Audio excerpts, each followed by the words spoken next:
ओम यजुर्वेद अध्याय 37 मंत्र 15।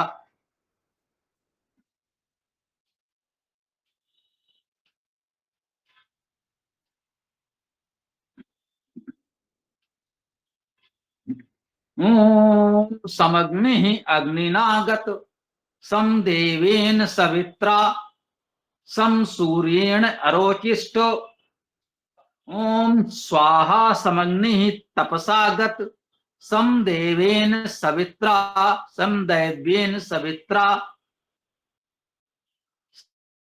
सम सूर्येण अरुरुचत।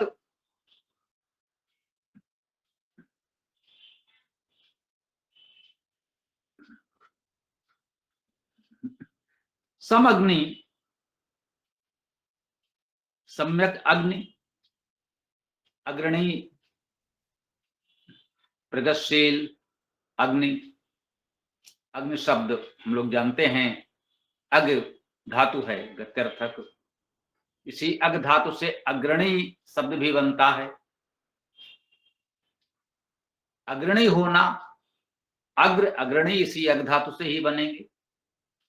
तो अग्र होना, अग्रणी होना और गत्यर्थक धातु तो है ही। तो गतिशील प्रगतिशील इसका अर्थ होगा। ये जो सम्यक अग्नि है, सम्यक गति प्रगति है, ये अग्निनागत, अग्नि द्वारा गया, अग्नि द्वारा प्राप्त हुआ, या अग्नि के साथ गया, अग्नि के साथ प्राप्त हुआ।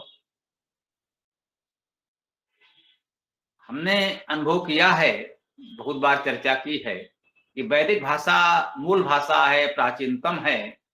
संस्कृत व्याकरण के कुछ सूक्ष्म नियम उस पर नहीं लगते।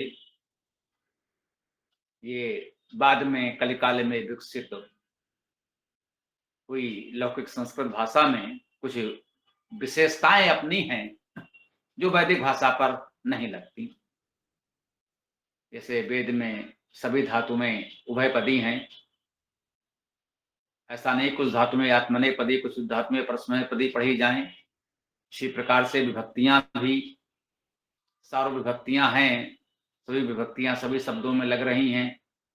जैसे तृतीया बहुवचन में हम लोग कहते हैं भी, तो जने भी, देवे भी, पूर्वे भी जैसे प्रयोग वेद में मिलते हैं, जबकि लौकिक संस्कृत में ये मान्य नहीं है, प्रयोग नहीं होते।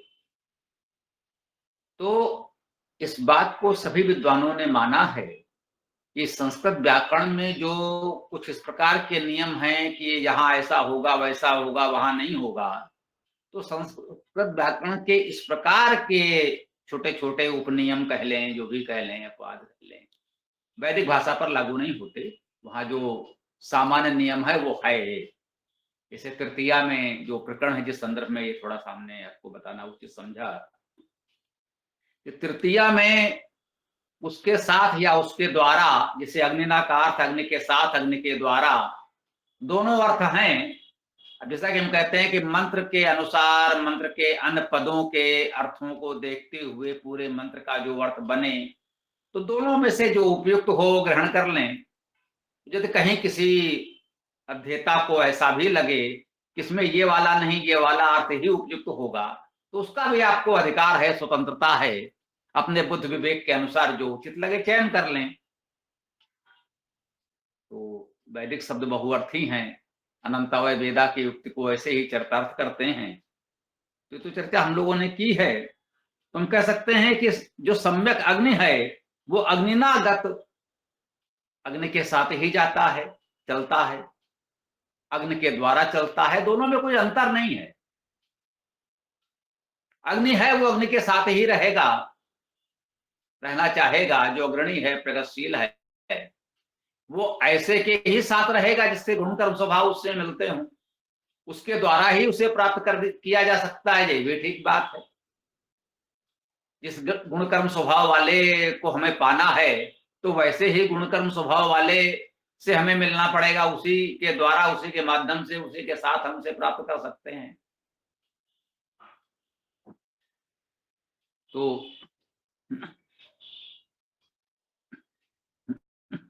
उसके पश्चात कहते हैं समदैवेन सवित्रा। समदैवेन वही है सम्यक, दैव जो है दिव्य गुणों से युक्त है,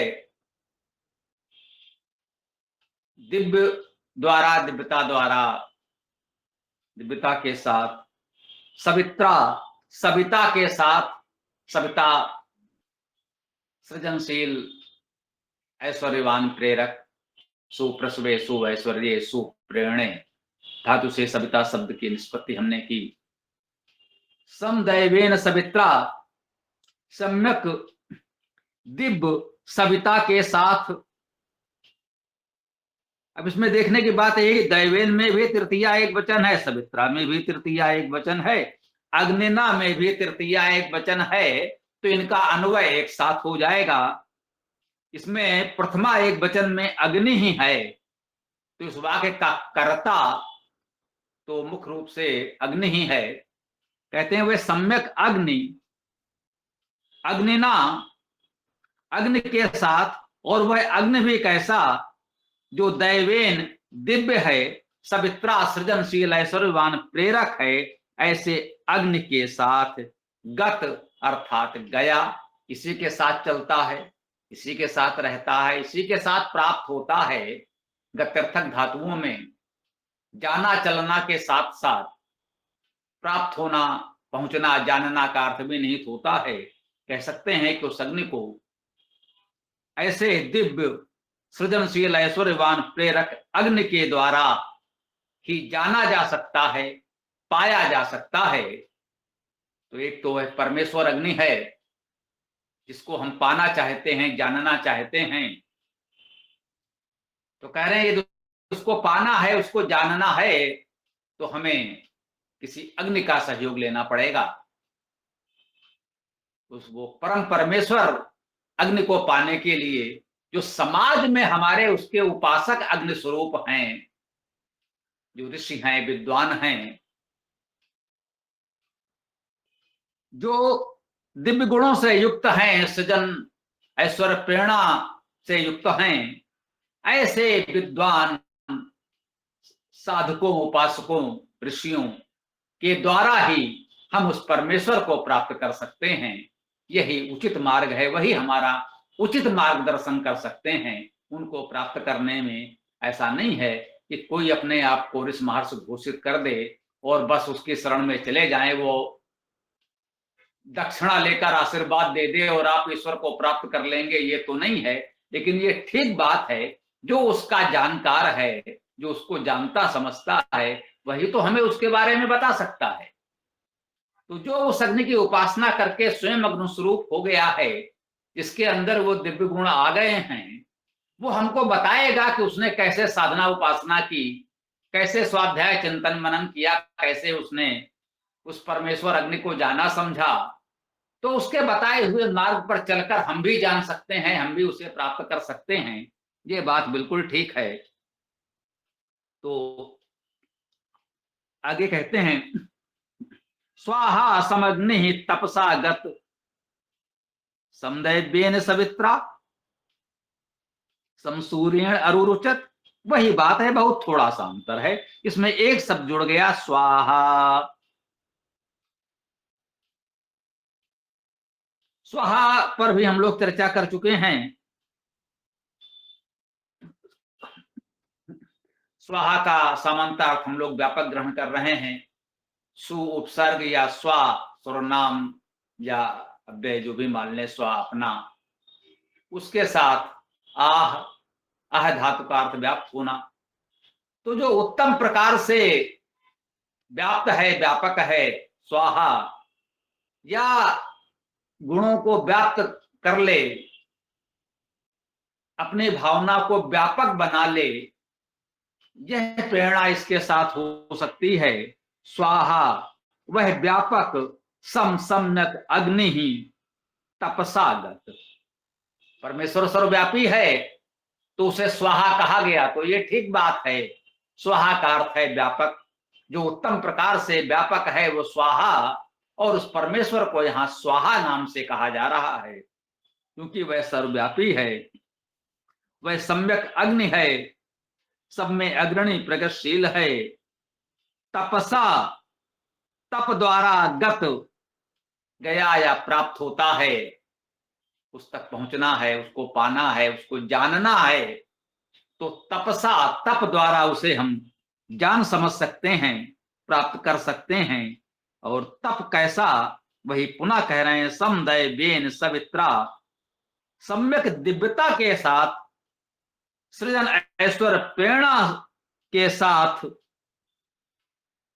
जहां दिव्यता है, सृजन ऐश्वर्य प्रेरणा है, ऐसे तप के द्वारा हम उस व्यापक सब अग्नि स्वरूप परमेश्वर को प्राप्त कर सकते हैं। सम सूर्येण अरु रुचत, सम सम्यक सूर्येण, सूर्य द्वारा पहले भी ये शब्द आया है। हमने कहा सवित्रा, सविता और सूर्य में धातु तो वही है। सु ऐश्वर्य, सुप्रेरणे, सुप्रसवे भी, सुप्रसवे, सु ऐश्वर्य, सुप्रेरणे, सृजन ऐश्वर्य प्रेरणा से युक्त सूर्य है। तो सूर्य नाम से भी परमेश्वर को भी कहा जाता है। भौतिक सूर्य भी ग्रहण कर सकते हैं, आधि भौतिक अर्थ में या आधि लौकिक अर्थ में, जो भी आप कहना चाहें। आध्यात्मिक अर्थ में तो सूर्य का अर्थ भाव यहां परमेश्वर से ही होगा, और लौकिक अर्थ में हम उसे भौतिक सूर्य भी मान सकते हैं। कहते हैं सम सूर्येण, सम्यक सूर्य के द्वारा अरुरुचत, प्रकाशित होता है, प्रकाशित हुआ, प्रकाशित होता है। वह अग्नि जो अग्रणी प्रगतिशील परमेश्वर है, वह दिव्य सवित्रा अर्थात सृजन ऐश्वर्य प्रेरणा द्वारा, तपसा तप द्वारा प्राप्त हो सकता है, गत अर्थात पहुंचा जा सकता है, पाया जा सकता है, उसे प्राप्त किया जा सकता है। और वह सम्यक सूर्य के द्वारा, सृजन ऐश्वर्य प्रेरणा के द्वारा अरुरुचत, प्रकाशित होता है। यदि इन गुणों को हम अपने में धारण करते हैं तो वह परमेश्वर, दिव्य अग्नि स्वरूप परमेश्वर हमारे हृदय में प्रकाशमान होता है। यह इस मंत्र की प्रेरणा भावार्थ हम ग्रहण कर सकते हैं। और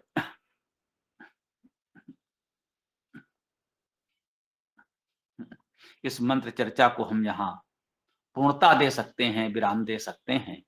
आगे आप लोग जो भी प्रश्न विचार आदि हो प्रस्तुत कर सकते हैं। ओम।